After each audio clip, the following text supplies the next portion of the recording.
ఈ వారం మేషరాశి వారికి ఎలా ఉందంటారు? మేషరాశి వారికి 2 గ్రహాలు యోగిస్తున్నాయి. దశమంలో రవి, ఏకాదశంలో రాహువు. సావధానంగా పనిచేయండి, ఎటువంటి ఇబ్బందులు లేవు, విజయం లభిస్తుంది.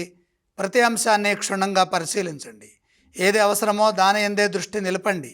మీరు నిత్యం చేస్తున్న పనుల్లో కార్యసిద్ధి లభిస్తుంది.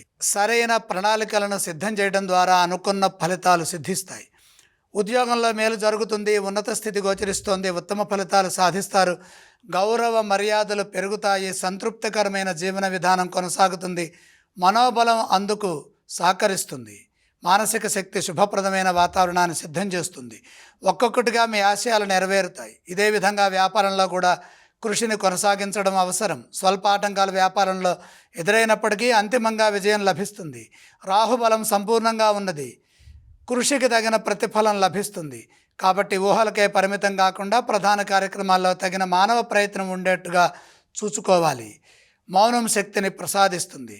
ఈ రాశి వారు ఏ స్తోత్రాన్ని పఠించాలి? మేషరాశి వారు నవగ్రహ ధ్యాన శ్లోకాలు చదువుకోవటం మంచిది. అలాగే ఈ రాశి వారు ఏ ఆలయాన్ని సందర్శిస్తే మంచిదంటారు? నవగ్రహాలని దర్శించడం ఉత్తమం. అలాగే ఈ రాశి వారు ఏవేవి దానం చేస్తే మంచిదంటారు గురువుగారు? నవధాన్యం నానబెట్టి గోమాతకి సమర్పించండి.